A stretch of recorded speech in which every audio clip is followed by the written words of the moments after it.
Welcome back. हम बात कर रहे हैं रिहाना कलीम साहिबा से। हम वहीं से बात कंटिन्यू करेंगे जहां हमने ब्रेक लिया था। जी रिहाना, तो आप फिल्म के बारे में बता रहे थे, तो क्या फर्क है? फिल्म में ये बता रही थी कि बड़ी पर्दे की एक बात होती है और जब हम फिल्म देखने जाते हैं तो हमें बड़ी स्क्रीन नजर आती है। जी बिल्कुल। तो हम वहां पर चाहते हैं कि वही माहौल हो, वही सारा सब कुछ हो और पीछे जो बैकग्राउंड है वो हमें बड़ा क्लियर और डिटेल में नजर आ रहा होता है। एग्जैक्टली। तो फिल्म बनाते वक्त इन तमाम चीजों का बड़ा ख्याल रखा जाता है कि जहाँ कैरेक्टर खड़ा है, अब जब हम टीवी पे काम कर रहे होते हैं तो हमारे सोलोज और हम बस इतना ही फेस के साथ हम लोग काम कर रहे होते हैं, मगर जब फिल्म होती है, जो फिल्म बड़े स्क्रीन की फिल्म, बड़े पर्दे की फिल्म है, तो हमारा पीछे तक का बैकग्राउंड भी बहुत बड़ा होता है, बड़ा विजन है ना बेसिकली। तो हमारा पीछे का जो एरिया है वो सब हमें देखना होता है, सब कवर करना पड़ता है। अगर कैरेक्टर वहां खड़े हुए हैं तो उनके पीछे का बैकग्राउंड, आस पास जो भी चीजें हैं, अगर लोग मूवमेंट कर रहे हैं तो वो सारी चीजें, अगर घर का कोई मंजर है तो वो घर के पीछे क्या क्या चीजें हैं, घर में क्या क्या चीजें होती हैं, वो सारा सेटअप। अच्छा, ये फिल्मों में तो रिहाना एक और भी चीज है ना कि नेचुरली ड्रामे की तरह एक दिन में 8, 10, 12 सीन्स नहीं होते। नहीं, बिल्कुल भी नहीं। बड़े, क्योंकि बार बार उसको एक ही तरीके से, एक ही क्यू में, एक ही उसमें, आई मीन जैसे दो गुजरे तो दो गुजरना है बार बार ना, तो I mean that's the reason वो बड़ा लिमिटेड काम करते हैं। क्या 2 सीन का मामला होता है? हाँ, क्योंकि वो डिटेल वर्क हो रहा होता है ना वहां पर, यानी जल्दबाजी में कोई काम नहीं हो रहा। यहाँ वो जल्दी उन्हें नहीं करनी है, उन्होंने एक अपनी फिल्म को बनाना है, हाइप देनी है, तो वो बड़े डिटेल वर्क काम किया जाता है। बाज़ दफा तो एक एक सीन में सारा सारा दिन भी लग जाता है, 2-2 दिन भी लगते हैं। अच्छा। क्योंकि जो वेरिएशन है, जो उनको पीछे का बैकग्राउंड या एक बाजार का मंजर है या एक घर का मंजर है, तो वो सब कुछ करवाना और फिर उसमें डायलॉग और ये इस तरह की सारी चीजें, तो फिल्म एक बहुत डिटेल वर्क है। और हर उसमें फिर एक बस सिर्फ फिल्म बन गई वो नहीं, फिर उसकी डबिंग भी होती है। हर कैरेक्टर की डबिंग, उसकी जो जितनी भी वॉइस है वो उसने उसको डब करना है, अपने कैरेक्टर का पूरी उसको वॉइस देनी है। अच्छा, उसी आई मीन टेम्पो से, उसी वेरिएशन से। बिल्कुल। Isn't it very difficult? हाँ बिल्कुल, थोड़ा सा तो लगता है, लेकिन जो लोग काम करते हैं फिर उनको आदत हो जाती है। बस ये है कि उनको देखना है कि इस मेरी क्या फीलिंग्स थी जब मैं ये बात कही, गुस्से में की, प्यार में की, मोहब्बत में की। ये रेफरेंस के लिए ऑडियो तो रखते होंगे ना? बिल्कुल बिल्कुल, हाँ, वो हमें पूरा दिखाया जाता है, बताया जाता है कि ये आपका कैरेक्टर है। हम बोल रहे होते हैं, हम सुन रहे होते हैं, पूरा अपना सीन देख रहे होते हैं, सुन रहे होते हैं। फिर उसी तरह जिस तरह हमने सीन में बातचीत की थी और जिस तरह हमने सीन में फीलिंग्स लाए थे, वही बिल्कुल उसके हमें बोलना पड़ता है और फिर वो डबिंग जो है उस कैरेक्टर के ऊपर डब कर दी जाए। अच्छा, तो बहुत ही फर्क है ड्रामा इंडस्ट्री में और फिल्म इंडस्ट्री में।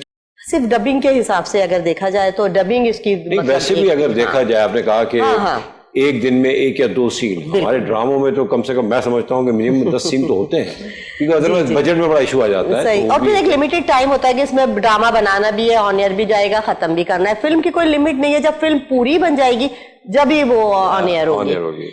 अच्छा, ये जो हमारी ड्रामा इंडस्ट्री है जिस तरह चल रही है, अल्लाह ने बड़ा नवाजा है, नो डाउट। आई मीन सब कॉन्टिनेंट तो वन ऑफ द बेस्ट है, यू कैन से।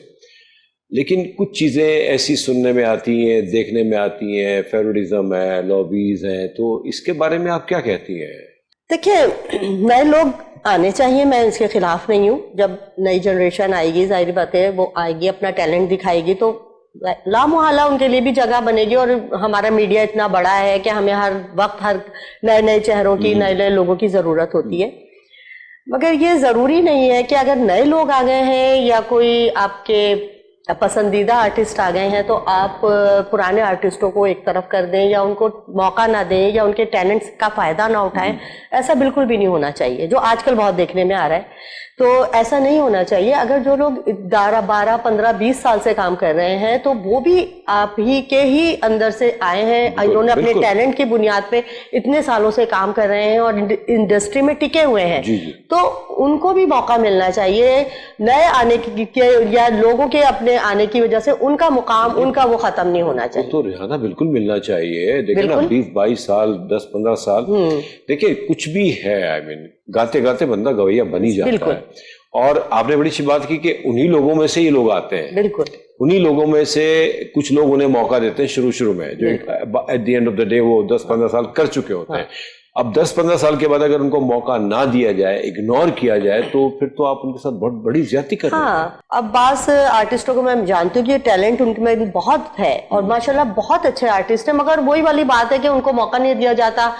उनको हमेशा से छोटे कैरेक्टर्स देके ये एक आध सीन देके उनके टैलेंट को जाया किया जाता है, उनको घर बिठा दिया गया है। वो बेचारे अच्छे खासे मतलब एक बहुत ही अच्छे आर्टिस्ट होने के बावजूद भी वो काम नहीं कर रहे, घर बैठे हुए हैं। फिर वो अपने एहसास कमतर में मुब्तला हो जाते हैं, फिर वो कहते हैं कि हमें काम ही नहीं मिलता। इस तरह के इग्नोर ना किया जाए, उन लोगों को भी मौका दिया जाए, वो भी आए। मैं ये नहीं कह रही कि सिर्फ है ना उन्हें मौका दिया जाए और लोगों को, नए लोगों को ना दिया जाए, सबको दिया जाए मौका, सबको नजर आना चाहिए। माशाल्लाह हमारे इतने सारे चैनल्स हैं, इतना काम हो रहा है, हर चैनल पे एक दो चेहरे ही क्यों नजर आ रहे हैं जो आप हर जगह देख रहे हैं, हर चैनल पे देख रहे हैं। ऐसा नहीं होना चाहिए, आपको सबको मौका देना चाहिए। अगर कोई भी अच्छा आर्टिस्ट है, अच्छा काम करने वाला है तो उसको जरूर मौका देना हाँ, चाहिए। यहाँ मैं आपकी बात को बिल्कुल सेकंड करूंगा। अच्छे से एक और फायदा ये होगा कि हर चैनल पे डिफरेंट लोग नजर आएंगे, बिल्कुल, तो आपके हर प्रोग्राम को पसंद किया जाएगा। ना कि ऐसा हो कि अब आपने यहाँ स्विच किया तो वही दो चेहरे, वहां शिफ्ट किया तो वहां दो, वहां शिफ्ट किया तो वहां दो। अच्छा, इससे क्या होता है कि व्यूअर जो है वो उकता जाता है कि क्या हो रहा है। ये वही औरत जो है किसी की माँ बनी हुई है, वही औरत किसी की बीवी बनी हुई है, वही मर्द किसी का बाप बना हुआ है, वही मर्द किसी का भाई बना हुआ है। तो ठीक है, वो कैरेक्टर अपना निभा रहे हैं, मगर ये ऐसा भी हो सकता है कि वो चेहरे बदल के दूसरा आर्टिस्ट करे वो काम, और वो उनको भी मौका मिले, उनको भी काम मिले, वो भी घर ना बैठे, और आप जो कर रहे हैं वो भी माशाल्लाह करें। ये नहीं है कि एक सीनियर आर्टिस्ट है वो तो घर बैठ गया और एक जूनियर आर्टिस्ट वो इतना काम कर रहा है कि उसके पास टाइम ही नहीं है। अच्छा, मैं ये समझता हूँ, जो मेरा ख्याल है कि हमारे यहाँ शायद पका पकाया पसंद करते हैं, मेहनत करना नहीं चाहते, किसी को बनाना नहीं चाहते। यानी investor, producer, director, I mean वो रिस्क लेना नहीं चाहते कि हम इसको लेके आएंगे, पता नहीं ये काम कर पाएगा। क्योंकि देखिए, काम करने वाले की मैं समझता हूँ कोई वैल्यू नहीं, कोई औकात नहीं, जब तक काम लेने वाला उसमें ये सलाहियत ना हो कि किस तरह से काम लिया जा सकता है। क्या कहती हैं आप? नहीं, ये तो है कि अब नए बच्चे आ रही हैं, वो तो माशाल्लाह बहुत टैलेंटेड आ रहे हैं। हमारे जमाने में तो फिर भी सिखाया जाता था, बताया जाता था, मगर नए लोगों को तो इतना माशाल्लाह वो पहले से पढ़ के और सीख के इतना आते हैं और कर लेते हैं।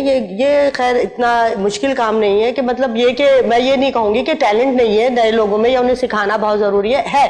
बहुत अच्छा टैलेंट भी आ रहा है हमारे यहाँ माशाल्लाह, नया टैलेंट भी बहुत अच्छा आ रहा है। मगर मैं ये नहीं कह रही कि आप पुराने लोगों को जो है ना वो बिल्कुल इग्नोर करें, आप दोनों को साथ लेके चलें। बिल्कुल सही, ऐसा होना चाहिए। दुनिया जहाँ में ऐसा होता है, बिल्कुल सीनियर्स मौजूद हैं और लोग आ भी रहे हैं। देखिए ना, ये ऐसे ही होता है। अब सिर्फ 4 सीनियर्स हैं, अगर वो 4 सीनियर्स ही पूरे चैनल पे चाहे रहेंगे तो ये तो ज्यादती वाली बात है ना। और जो बाकी जो सीनियर्स हैं जिन्होंने अच्छे भी काम किए और वो भी माशाल्लाह टैलेंटेड है, तो फिर उन लोगों को भी आगे बढ़ाए ना। नहीं, ज्यादती के अलावा एक और चीज है ना कि व्यूअर भी थक जाएगा, क्या हो रहा है ये। सही। और ऐसी बातें सुनने में आती हैं कि भाई एक ही तरह के चेहरे नजर आ रहे हैं, मतलब क्या कम हो गए, हालांकि बड़े आर्टिस्ट हैं। हमारे मुल्क में तो वैसे भी अल्लाह का बड़ा करम है, अल्लाह ने बड़ा नवाजा है हर फील्ड में।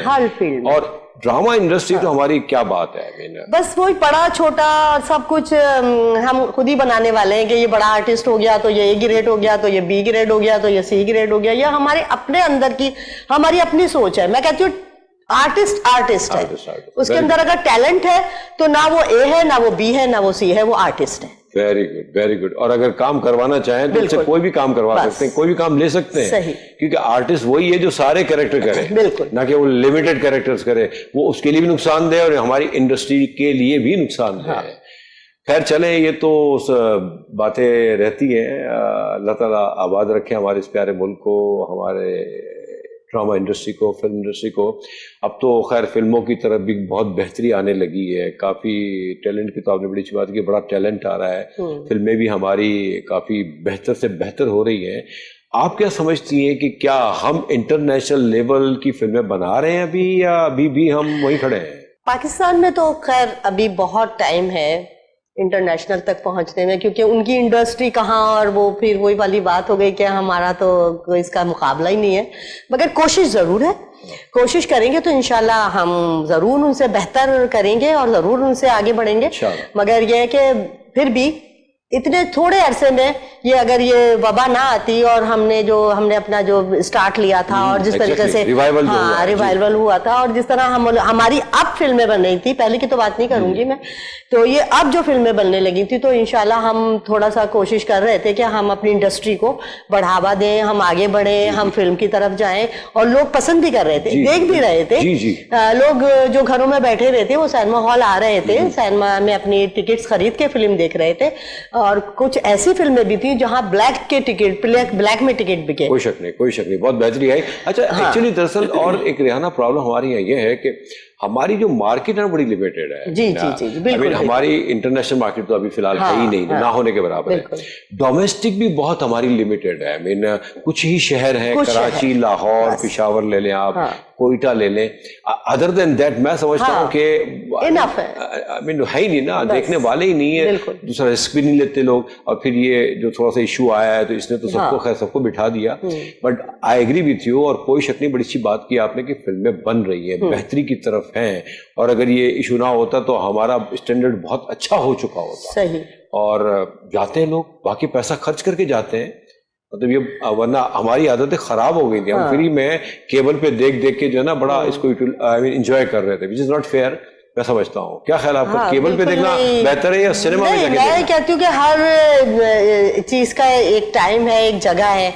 तो अब हम अगर इस तरह हम टीवी पे बैठकर सारी चीजें देखने लगे तो फिर कोई सयाहत पे ना जाए, कोई घूमने ना जाए कि वो सब कुछ तो नजर आ रहा है ना। हम मरी भी बैठे बैठे घूम लें, हम ऑस्ट्रेलिया भी बैठे बैठे घूम लें, हम हर चीज टीवी पे देख लें, मगर जो रियलिटी है, जिस जगह का जो है हुस्न है, वो वहीं जाके पता चलता है। बहुत अच्छी बात की। आपने तो सभी को आप समेट लिया एक में। Very good. That's a point. बिल्कुल।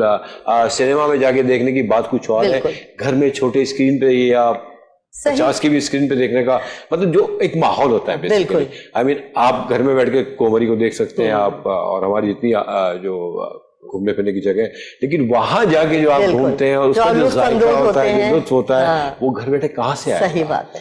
तो खैर, अच्छा लग रहा है आपसे बात करके, और हम यहाँ एक छोटा सा ब्रेक और लेंगे, और ब्रेक के बाद हम थोड़ा सा टॉपिक को चेंज करेंगे, प्लीज। तो आप कहीं जाइएगा मत। थोड़ा सा ब्रेक के बाद मैं चाहूंगा कि रिहाना कलीम साहिबा अपनी फैमिली के बारे में हमें बताएं। तो प्लीज छोटा सा ब्रेक, और ब्रेक के बाद आप हमारे साथ जुड़े रहिएगा। Thank you very much.